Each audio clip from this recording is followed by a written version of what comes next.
Hymns থেকে এক দল আসছে হযরত ওমরের সাথে সাক্ষাৎ করার জন্য। হযরত ওমর তাদের সাথে কথাবার্তা বললেন, তোমরা একটা কাজ করো, হিমসের গরিবদের একটা লিস্ট দাও, আমি রাষ্ট্রীয় কোষাগার বাইতুল মাল থেকে তাদের জন্য কিছু বরাদ্দ দিয়ে দিব। হিমসের লোকেরা সুযোগ পাইছে, লিস্ট একটা করছে বড়, নিয়ে হযরত ওমরের কাছে জমা দিয়েছেন। ফুকারা ও হিমস, হিমসের গরিবদের লিস্ট।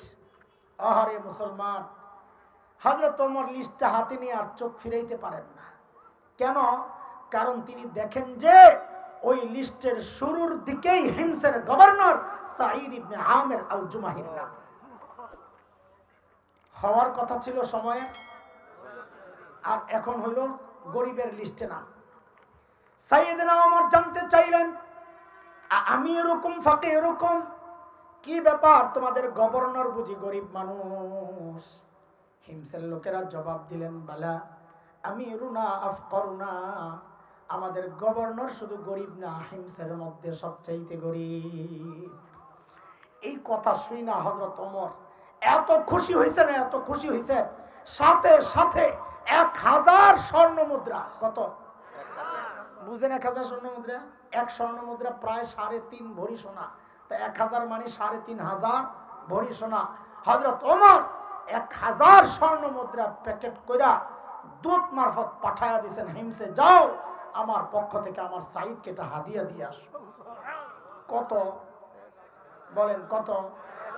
মাথায় রেখে দূত যখন হিমসে পৌঁছে এই হাদিয়া পেশ করে, আমিরুল মুমিনের পক্ষ থেকে হাদিয়া। হযরত সাঈদ প্যাকেট খুলে যখন দেখলেন এই বিশাল অঙ্কের হাদিয়া তার জন্য, তিনি কি করলেন? প্যাকেটটাকে এইভাবে ছুঁড়ে মেরে চিৎকার দিয়ে বলে উঠলেন, ইন্না লিল্লাহি ওয়া ইন্না ইলাইহি রাজিউন। কি পড়ছেন? জোরে বলেন, কি পড়ছেন? হাদিয়া পাইলে ইন্না লিল্লাহি পড়ার কথা না, আলহামদুলিল্লাহ। আপনারা কি করতেন জানি না, আমার ইমানের যে হালত, এমন একটা পোটলা পাইলে রে ভাই, ভিতরে যায় যে করা লাভ দিতাম, আর কতবার যে আলহামদুলিল্লাহ পড়তাম আল্লাহই জানে। বিশ্বাস না হইলে দিয়া দেন। আল্লাহর নবীর সাহাবী হযরত সাঈদ কি বললেন? কথা বলে না, কি পড়ছেন? এমন ভাবে ইন্না লিল্লাহ পড়ছেন, বউ তো ভেতর থেকে ডরায় গেছে। আল্লাহই জানে মদিনা থেকে দূত আসছে, কোন খবর লয়ে এই আল্লাহই জানে। সাথে সাথে জানতে চাইলেন, আকুতিলা উমর ইবনুল খাত্তাব, কি ব্যাপার, সাইয়েদনা ওমর বুঝি শহীদ হয়ে গেছেন, আপনি এইভাবে ইন্না লিল্লাহ কেন পড়লেন? হযরত সাঈদ জবাব দেন, না না, ঘটনা তা না, বরং তার চেয়েও মারাত্মক, ঘটনা তার চেয়েও খারাপ। বউ আবার জানতে চাইলেন, আকুতিলাল মুসলিমুনা ফি মারিকা, তাইলে কি কোনো যুদ্ধে মুসলমান ব্যাপকভাবে শহীদ হয়ে গেল কিনা? হযরত সাঈদ বলেন, না না, ঘটনা তাও না, বরং তার চেয়েও মারাত্মক, তার চেয়েও। বউ তো আরো ডরায় গেছে, আল্লাহ রে, না জানি আমার জামাইয়ের কল্যাণীতে বাড়াইছে। আরে বলেন না, আপনি কেন এইভাবে ইন্না লিল্লাহ পড়লেন? আল্লাহর নবীর সাহাবীর জবাবটা কিয়ামত পর্যন্ত আমাদের জাহেদ হওয়ার জন্য, দুনিয়া বিমুখ হওয়ার জন্য এই একটা বাক্যই যথেষ্ট। আরে ছিলেন কি, 1 পয়সার জন্য মানুষ খুন করতেন, সেই মানুষগুলো কোরআনের শিক্ষা, নববী দীক্ষায় পরিবর্তিত জীবনটা কি দেখেন। কেন ইন্না লিল্লাহ পড়ছেন? জবাব দিচ্ছেন, উদখিলাত আলাইয়া দুনিয়া লিতুফসিদা আখিরাতি, আরে আমার ঘরে দুনিয়া ঢুকায় দেওয়া হয়েছে আমার আখিরাতকে বরবাদ করার জন্য। আল্লাহু আকবার। হইল কি? সাথে সাথে বিবিকে বললেন, আমি চাই মদিনার দূত আমার ঘরে থাকতে থাকতে এই 1000 স্বর্ণ মুদ্রা তুমি হিমসের গরিবদের মধ্যে বিলায়া দিবা। কি বুঝলেন? কি বুঝলেন? শাসকের মধ্যে যদি দিন থাকে, ইমানদারি থাকে, তো নিজের বরাদ্দের টাকাটাও জনগণকে দিয়ে দেয়। আর শাসকের মধ্যে যদি দিন না থাকে, তো জনগণের বরাদ্দের টাকা মাইরা বিদেশ যায় বাড়ি বানায়। কথা বলেন ঠিক কিনা? আল্লাহর নবীর সাহাবী যেই বিবিরে বললেন সব দিয়া দাও, বউ তো আর আমাদের বউ না, সাহাবীর বউ। কার বউ? বলেন না। আমাদের বউ যদি হইতো, আপনার কটা থাক, আপনার কটা কমো না, আপনার কাছে সিপাশাবাদী আমি হাইছি, কোন বিপদে শেষে পড়ি, আমারটার উপরে দিয়া যাক, কাছে নাই। আমার বউরে যদি কইতাম সব দিয়া লাও, ওরে খোদা, একটা বেশকি যে মারলই, সব দিয়া লাইব, কয় কি ঘরে কত কিছু লাগবে আসলেও তো জানি না। বেশি পিড়াপিড়ি করলে বলতো কি 2 ভাগ করেন, অর্ধেক আমার অর্ধেক আপনার, আপনারটা দিয়ে দেন, বহু সওয়াব হইব। কিন্তু বউ কার? বলেন বউ কার? একটা মূল নীতি মুখস্থ করো পোলাপাইন যারা বিয়া করো নাই, যারা বিয়া করো নাই তাদের জন্য ফ্রিতে একটা পরামর্শ, আমার সাথে সাথে বলো, এটা মুখস্থ করো, কাজে লাগবে। বলো, জেসকার লগে তেসকা। আইসো না কামও লাগবো, কও জেসকার লগে, জোরে ক, সময় তার বেহাইয়ার গোষ্ঠী নিচের দিকে তাকায় ক, কেউ না দে, ক জেসকার লগে। মানে বুঝছো, তুমি যেমন আল্লাহ মিলাইব তেমন। তুমি অনেকে আইসা ভাই দোয়া চায়, তাবিজ চায়, তাবিজ কেন রে? হুজুর বউ খুঁজা পাই না, কে জানি আটকায় রাখছে, বান মেরা রাখছে বলে। তা আমি কই বেড়া, তুই নিজে 2 নম্বর আর বউ তালাশ করস, রাবিয়া বসরিয়া পাবি কেমনে? আল্লাহ কি জালেম রে বেড়া, তোর মতো 2 নম্বরের কাছে রাবিয়া বসরিয়া রে পাঠাইব? কথা কন, কথা কন। তুই যেমন 2 নম্বর, বউ তালাশ কর 2 নম্বর, দেখবি বউর অভাব নাই। এটাই হলো অর্থ, হইলো জেসকার লগে তেসকা। আরো বোঝেন, মুরব্বীরা বিয়া করছে যে ছোটকালে আগে আমাদের, তখন বউরে যাইয়া কি জিজ্ঞেস করছে? সূরা কেরাত জিজ্ঞেস, ওজুর গোসল ফরজ জিজ্ঞেস, কিও ঠিক নেই।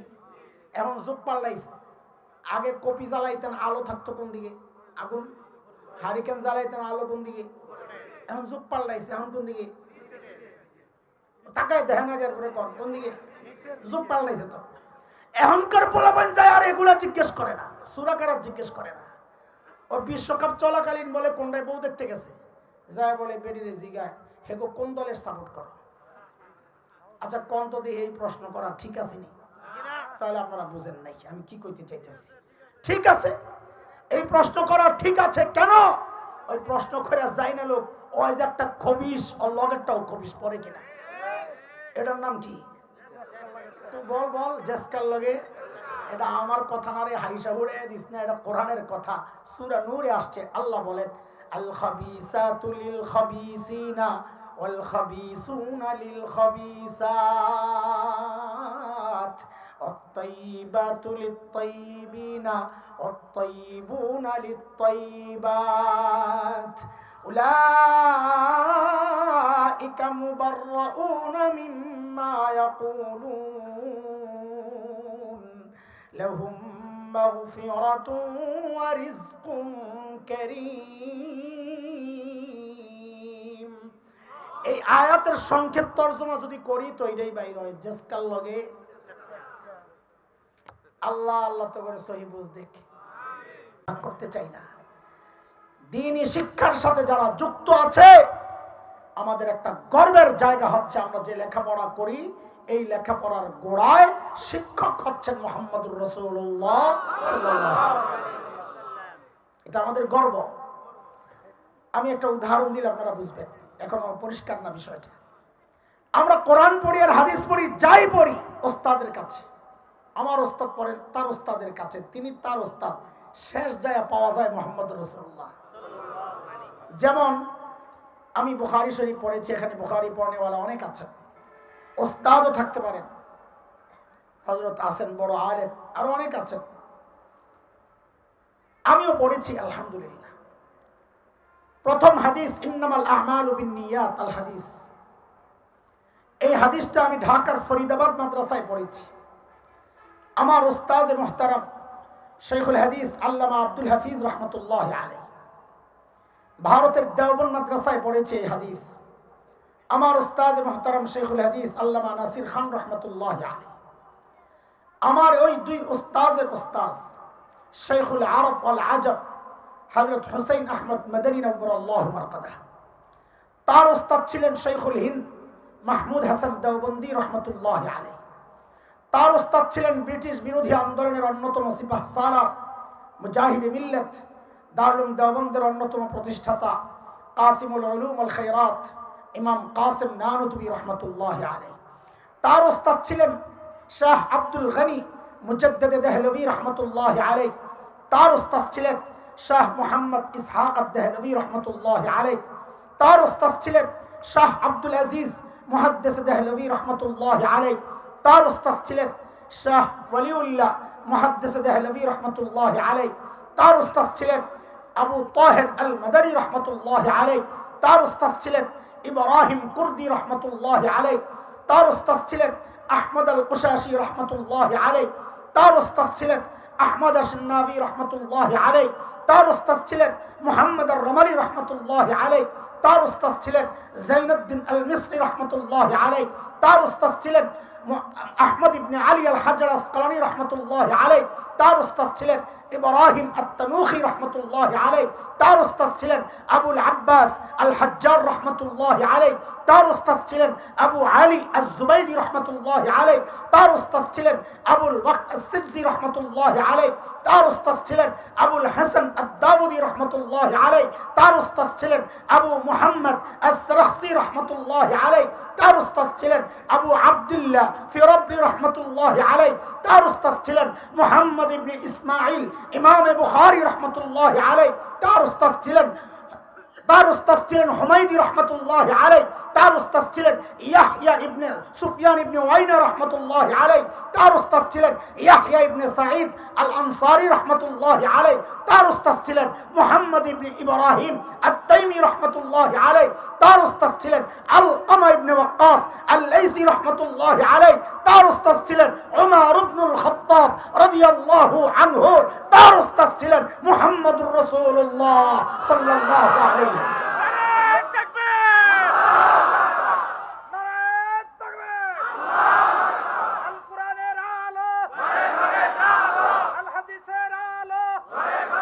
এটা আমাদের একটা গর্বের পরিচয়। আমাদের উস্তাদ গোড়ায় মুহাম্মদুর রাসূলুল্লাহ। কিন্তু এই কথাটা বলার উদ্দেশ্য হচ্ছে আপনাদেরকে একটা প্রশ্ন করা। এই গর্বের পরিচয় দেওয়ার ঠিকাদারি মৌলবীরা আল্লাহর কাছ থেকে নিয়ে নেয় নাই যে আপনারা দিতে পারবেন না। এই গর্বের পরিচয় দেওয়ার সুযোগ আপনাদেরও ছিল, কিন্তু পারছেন না। কেন পারছেন না? কারণ কুচক্রীরা যুগ যুগ ধরে আপনার আর আমার সন্তানের সামনে এমন এক সিলেবাস রেখেছে, এই সিলেবাসে লেখাপড়া করে গর্বের পরিচয় দেওয়া যায় না। গত বছর আরেকটা গর্বের পরিচয় থেকে আমার সন্তানকে বঞ্চিত করার চেষ্টা হয়েছিল। সেটা কি? আমরা কাদের সন্তান? কার সন্তান বলেন? জোরে বলেন, কার সন্তান? আরো জোরে বলেন। সাবাস, এই যে ভাই কইছে কথা। আমরা গর্ব যেহেতু করব, তো গর্বের শব্দগুলো লাগাই নিব। আগে একটা শিখাইছি, এখানেও বলবো। যদি জিজ্ঞেস করা হয় আমরা কার সন্তান, গর্বের সাথে বলবেন আমরা নবী আদমের সন্তান। আরে ভাই, এক ছেলের বাবা এমপি, নাম তার আব্দুল্লাহ। এমপি সাহেবের নাম কি? এখন ওই বাচ্চাকে যদি জিজ্ঞেস করা হয় বাবা তুমি কার ছেলে, ও কি বলবে? আমি আব্দুল্লাহ সাহেবের ছেলে। কি বলবে? কি বলবে? কারণ ওই এমপি না বললে ও যে এত বড় কিছুটা তো বোঝা যাবে না। ওর গর্বের জায়গায় তো এমপিটা। ও এমপি বইলা যদি গর্ব প্রকাশ করতে পারে, আপনি নবীর সন্তান হয়ে কেন খালি কইবেন আদম সন্তান? বলেন আমরা কার সন্তান? বলে হঠাৎ করে এই নবী বাড়াইতেছেন কেন? কারণ এটা পাল্টা হামলা, ইট মারছে, এটা পাটকে। মানে কি? মানে হচ্ছে মানুষ গণনার আগের সিস্টেম ছিল, নাম ছিল সিস্টেমটার আদমশুমারি। কি ছিল? হঠাৎ একদিন সকালে ঘুম থেকে উঠে শুনি যে আদম আর নাই। আদম কাইটা কি বানাইয়া দিছে? কি বানাইছে? জনশুমারি। আচ্ছা, কোনোদিন কাউকে জিজ্ঞেস করেছেন আপনারা এই ভাই আদম কেন কাটলেন? এগুলো আপনাদের মাথা ব্যথা না। আলুর দাম বাইরে গেছে এই চিন্তাই তো অস্থির, ডিমের দাম বাইরে গেছে ওই চিন্তাই তো অস্থির, গোড়া কাটা হচ্ছে এই খবর কারো নাই। কাউকে জিজ্ঞাসাও করেন না আপনারা আদম কেন কাটলেন। কোন সমস্যা? আদম কোন দিক দিয়ে খোঁচাইলো আপনাদেরকে? কারণ হচ্ছে ওদের মাথায় শয়তান ঢুকছে, ওদেরকে চিন্তায় ফালাইয়া দিছে আমরা কি আসলে আদমের সন্তান নাকি জঙ্গল থেকে পালায় আসা বান্দরের পুত। পেঁচ লেগে গেছে গা, থাক পেঁচা পেঁচির দরকার নেই, আদম রে কাইটা দে। ওরা আদম কাটছে, আমরা আদম রে আরো বাড়াবো। আগে বলতাম খালি আদম সন্তান, এখন বলবো আমরা নবী আদমের সন্তান। বলেন কার সন্তান? এটা আমাদের গর্ব। গর্ব। আমরা জঙ্গল থেকে আসি নাই, আমরা জান্নাত থেকে আসছি। কথা বলেন ঠিক ঠিক? এগুলো আমাদের গর্ব। আমরা বানরের সন্তান না, আমরা একজন নবীর সন্তান। আল্লাহু আকবার। কিন্তু বিষয়টা না, আমাদের কষ্টের জায়গাটা বুঝাচ্ছি আপনাদেরকে। এই যে চক্রান্তগুলো হলো, আপনারা সব নিশ্চুপ। ওলামাদের প্রতিবাদের মুখে কচুকরিরা পিছু হটতে বাধ্য হইল, এরা পিছু হটতে বাধ্য হইল। কিন্তু আমাদের প্রশ্ন আপনাদের কাছে, প্রতিবাদ তো করার কথা ছিল আপনাদের। কারণ এই মোল্লা মৌলবীদের সন্তানরা এই ঘোড়ার ডিমের সিলেবাসে লেখাপড়া করে না। তারা তো কলা কলা রাসূলুল্লাহ পড়বে ইনশাআল্লাহ। এই সিলেবাস তো পড়ে আপনার সন্তান। প্রতিবাদ তো আপনার করার কথা, আপনারা প্রতিবাদ তো করেন নাই, বরং কোন কোন পোড়া কপাল এই প্রতিবাদী আলেমের বিরুদ্ধাচরণ করেছেন। কোন কোন পোড়া কপাল এই প্রতিবাদকে রাজনৈতিক বক্তব্য আখ্যা দেওয়ার চেষ্টা করেছেন। দোস্ত, সব জায়গায় রাজনীতির গন্ধ খুঁজেন না, সব জায়গায় রাজনীতি টাইনা আইনেন না। এটা রাজনীতির ব্যাপার না, এটা আমার ঈমানের ব্যাপার, এটা আমার বিশ্বাসের ব্যাপার, এটা আমার আকীদার ব্যাপার, এটা আমার চেতনার ব্যাপার। ভবিষ্যতে এমন চক্রান্ত আরো হবে, ভাব বুঝতেছি আমরা। আকাশের শকুনের আনাগোনা পরিলক্ষিত হচ্ছে। যদি এমন চক্রান্ত হয়, আলেম থেকে বিচ্ছিন্ন না হইয়া আলেমের হাতে হাত রাইখা, কাঁধে কাঁধ মিলাইয়া, মুষ্টিবদ্ধ হাত উঠাইয়া একসাথে উচ্চারণ করতে হবে, বাংলাদেশে নাস্তিকতার চর্চা করতে দেওয়া হবে না, দেওয়া হবে না।